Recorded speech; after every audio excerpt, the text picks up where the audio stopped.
They're back, baby! That's right, everyone. Futurama, the show that's back from the dead more times than Zombie Jesus himself, has returned for a new season on Hulu and Disney+. And because of that, I've seen a lot of places put together a list of their favourite episodes. So I said, I'm going to make my own list. With blackjack and hookers. Well, I definitely made my own list. Not sure about the other part. So, good news, everyone! It's my top 10 Futurama episodes. Let's go already! 10! You know you're talking about a great show when you see other people's top 10s, and you're like, that wouldn't be on my top 10. But they're still great episodes. And honestly, my list has kind of changed episodes a lot. And it would probably be different depending on what day you asked. And the day we asked, this is on my list, because my list would not be complete without a visit to the Slurm Factory. The season 1 finale saw Fry and the gang win a competition by using Professors F-Ray to look into cans of Slurm, and because of that to get to visit the mysterious Slurm Factory, and what follows is an homage and a riff on Charlie and Jock Factory. Now that would be enough for it to be a fun episode, but we also get some really great things in this episode, like we get one of my favourite one-time characters, Slurms Mackenzie, the original party worm. Whammy wham wham wazzle! Look at that worm go! Who says there are no more heroes? We get the awesomely depressing and really catchy singers that are the Grunkalunkas. Hey, look! The disgusting little men are starting to sing. Grunkalunka-dunka-dee-doo. In fact, I'd probably never forgive Bender for interrupting what would have been a second song. Was just curious because of the armed guards. Grunkalunka-dunka-dee-darn guards. Shut the hell up! And then we get that great narrative twist of what's really inside Slurm.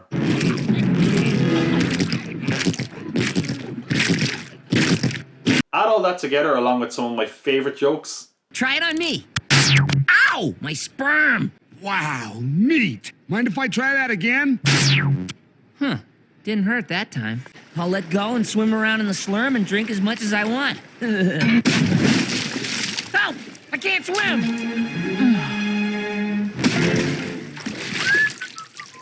Bender, why did you jump in? Everybody was doing it. I just wanted to be popular.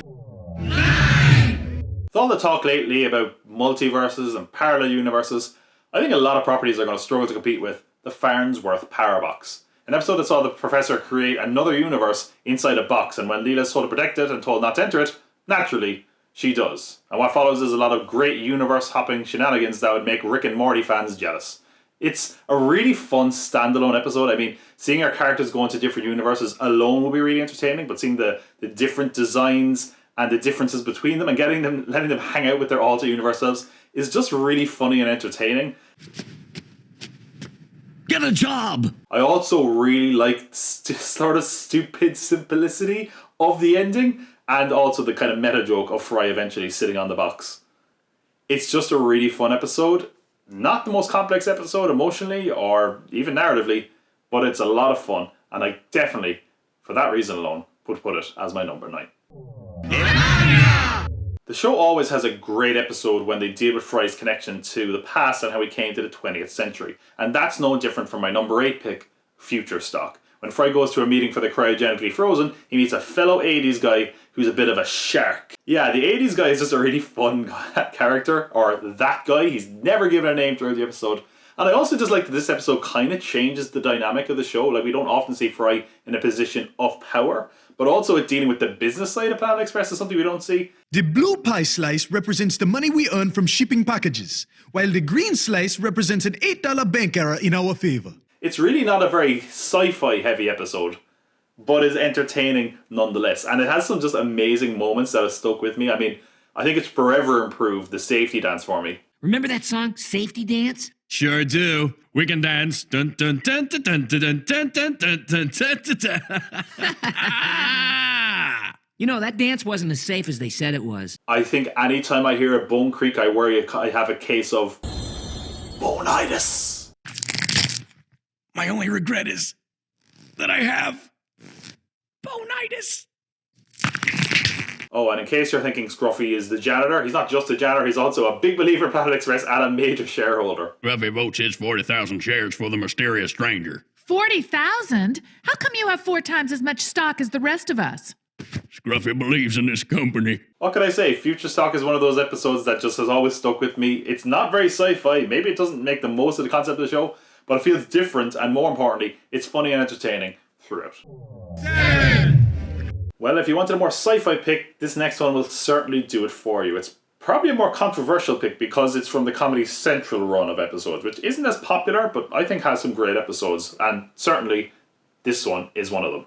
Meanwhile, that's the name of the episode, not like the start of my sentence.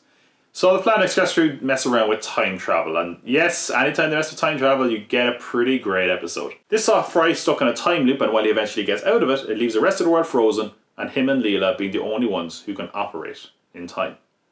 And as they wander the frozen earth together and grow old, you get some of the most beautiful images in the whole series, and also a satisfying conclusion to the Fry and Leela romance. And by the time they finally get to the end of the episode and they ask if you want to go around again... You mean we'll all get to live our lives over again? Of course. We won't remember anything that's happened. What do you say? You'd be thinking, yeah, I want to go around again too. One of the most satisfying endings of maybe any TV show. It's almost a shame the show has to come back, but one thing is definitely not up for debate. This new run of episodes is going to have a hard time living up to how great the previous finales have been. Want to go around again? I do.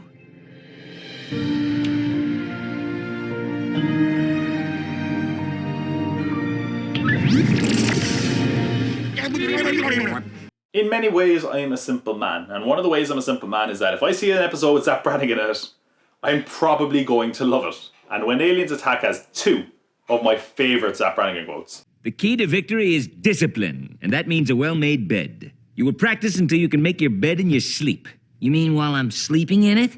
You won't have time for sleeping, soldier. Not with all the bed making you'll be doing. The alien mothership is in orbit here. If we can hit that bullseye, the rest of the dominoes will fall like a house of cards. Checkmate. Like, that would probably be reason enough for me to love this episode, but I also just love the premise, because it's one of the few times where they tie Fry's past life into the future without it being ham-fisted or overly sci-fi, in that he's aware of the show that they have to recreate the ending of. And it perfectly makes sense of why 1,000 years later some aliens were picking up this show. Omicron Persei 8 is about 1,000 light years away, so the electromagnetic waves would just recently have gotten there. You see, Magic. Got it. The way they spoof network sitcoms at the time and Annie McBeal and that kind of thing is just really entertaining and leaves the audience in on the joke, even though it's like through a futuristic lens, which is fascinating. It introduces my favourite side characters maybe ever, which are the Omicronians. I demand to know what happened to the plucky lawyer and her compellingly short garment. The single female lawyer. She wears miniskirts and is promiscuous. really? And I have to say, there's so many things I like about this. It just has that trope of, let's put on a show like so many sitcoms have, but it does it in a way that suits the show and also leaves us in on it by being aware of these type of shows and just doing it in a really fun, entertaining way that fits Futurama. And I also have to say, Fry's quote about writing something and then acting it out is burnt into my head anytime I ever have to write a video. You only wrote 2 pages of dialogue. Well, it took an hour to write. I thought it would take an hour to read. 5! Time travel and Futurama are a great mix, and the late Philip J. Fry is a prime example of that. For my money, the best episode in the Comedy Central run sees Fry, Bender, and the Professor take a time machine that can only go forward in time. And when they shoot too far, they are forced to witness the end of time and hopefully find a way home. Here we are, the end of the universe.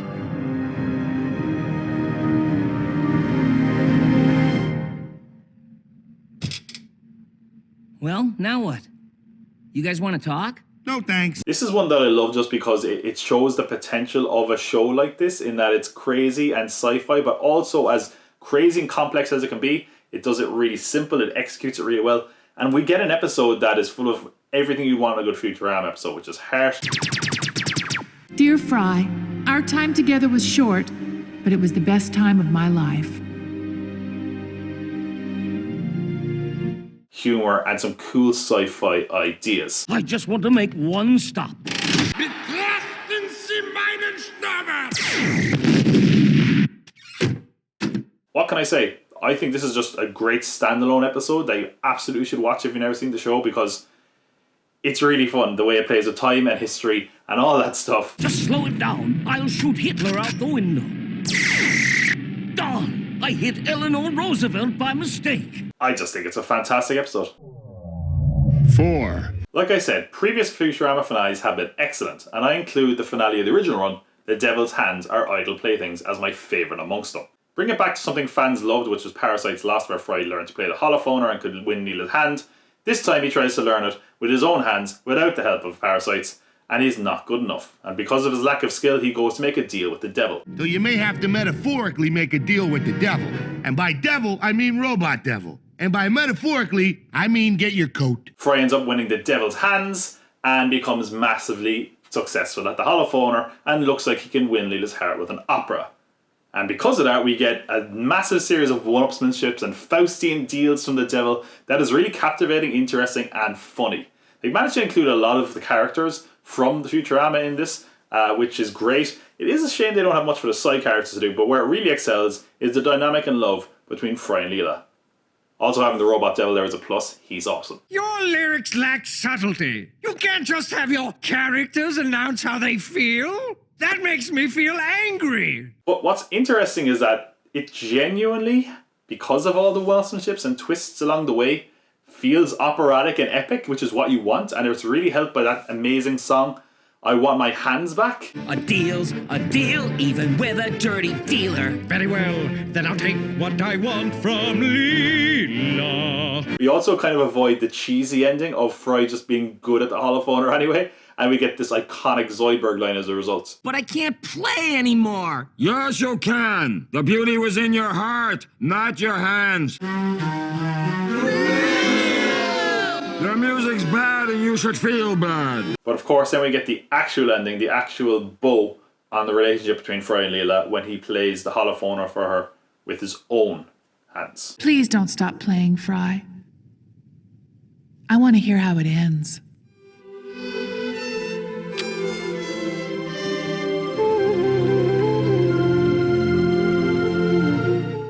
That still gives me goosebumps, man.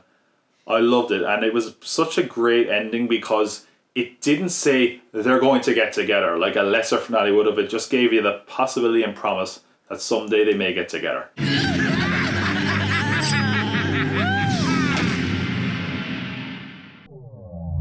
3. Well, it's about to get emotional in here because, let's be honest, Futurama has a lot more heart than other animated comedies, and one of the best examples of that is Luck of the Fryrish. Fry has a bit of bad luck and realises that he had a 7-leaf clover in the year 2000 that brought him outstanding luck and helped him best his brother, and that it may possibly be in the ruins of Old New York in the year 3000 and he can go get it to turn his luck around.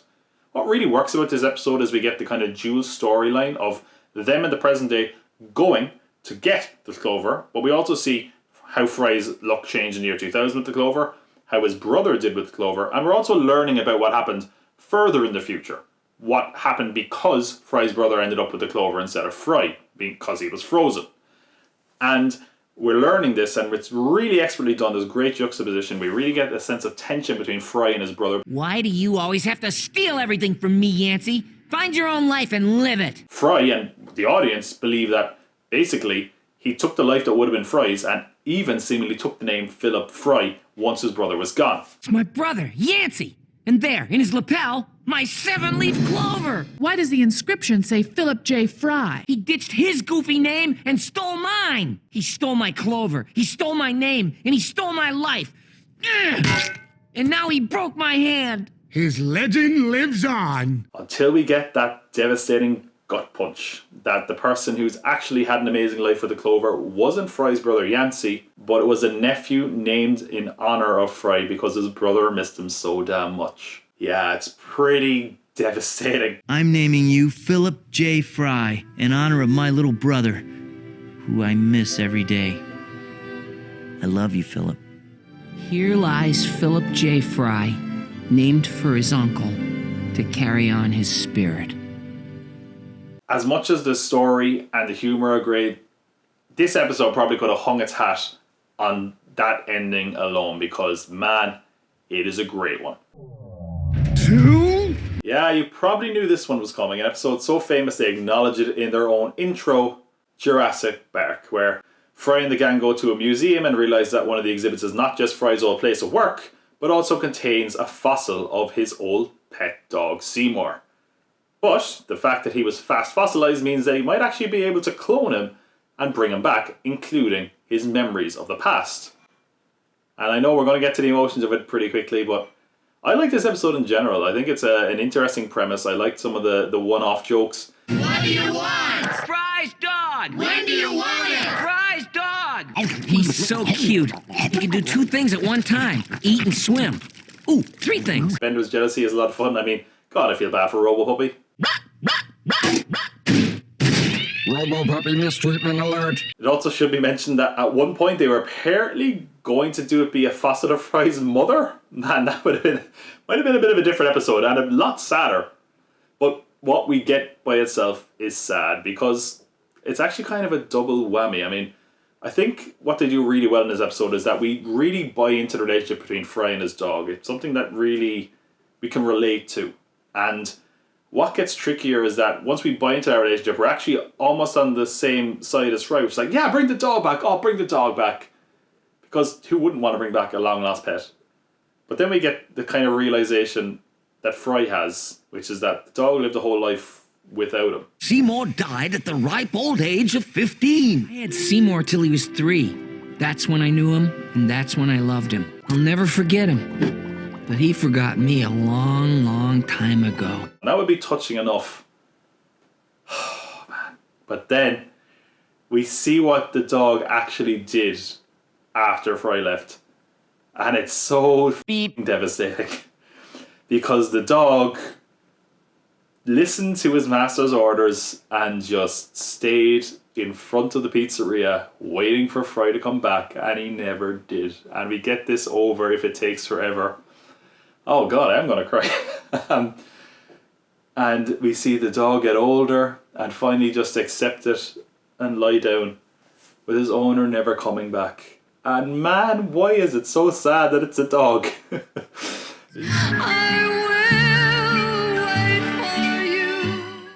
You see, it would have been very different if it was Fry's parents, wouldn't it? 1, blast off! You probably guessed what I like in my Futurama now. Sci-fi romps? Excellent. Time travel? Fantastic. Twists? Brilliant. And if you can connect that to the 20th century, that's a home run. Home run! Yeah. Which is why my favourite episode is Roswell, That Ends Well. An episode that sees Fry, Leela, Bender, the Professor and Zoidberg sent back to Roswell, New Mexico in 1947 and inadvertently causing the Roswell incident. I love that. As you can see, 1947 is going to be an eventful year for the town of Roswell, New Mexico. Of course, though, the added stakes is that they won't be able to get back home. And because of that, we get some really fun and entertaining stuff. I love that in this episode, they're like out of time and they can't even really use their sci-fi gadgets, which isn't always the case. But here, they're kind of more restricted to the time, which I find interesting. And because of that, we get a lot of cool dynamics. I mean, first of all, Zoidberg being given an autopsy is just entertaining. Stomach contents, 1 deviled egg. Deviled egg? The same deviled egg. I need that to speak. But they also get to lampoon 1940s culture, which is surprisingly entertaining. It takes only 5 hours to cook a roast. You know, you really don't cook enough roasts, Leela. Women. And for you, Snuggums? I'll have a pie with a fried egg on top. But, of course, I love when they mess with an established trope. Now, if you're a fan of time travel, you know, if you ever go back in time, don't meet your parents, grandparents, certainly don't do anything with them or to them. And there's a great dynamic in this episode as a result when Fry turns out, has a grandfather stationed at Roswell, who he has to try to keep alive and ends up being overly protective to the point that he kind of causes him more harm. Side note, Fry putting his grandfather back in the closet is a decision that's pretty great. Do you ever get the feeling you're only going with girls because you're supposed to? What? Don't ever say or think that again! Naturally, though, Fry being overprotective leads to disaster. Okay, we're in the middle of nowhere, which is the safest part of nowhere. And you are out of here! Now, if you've never seen that episode, you might say, how is Fry still in existence then? Well, if you haven't seen Futurama, why are you watching this? Watch Futurama, it's much better than this, I promise. But you also would probably say, surely the line needs to continue for Fry to exist. Slay needs a father or a grandfather. Well, Fry's convinced that the person his grandfather was seeing wasn't actually his grandmother. I shouldn't even exist. But I do exist, which proves you can't really be my grandma. Can I say what happens on YouTube? Let's just say, before Game of Thrones, Futurama had its own family get-together. Of course she's your grandmother, you perverted dope. If she's my grandmother, who's my grandfather? Isn't it obvious? You are. Yeah, that's a choice. This is one of those episodes where I genuinely could never have predicted where it was going, and I cannot believe they went the way that they did. Fry's his own grandfather. I don't think anything can sum up how crazy, creative, and funny, and at some stages, and in the case of this one, ballsy, that Futurama could be. I mean, how do you top that? And in my case, you don't. And that's why Roswell That Ends Well is my number one Futurama episode.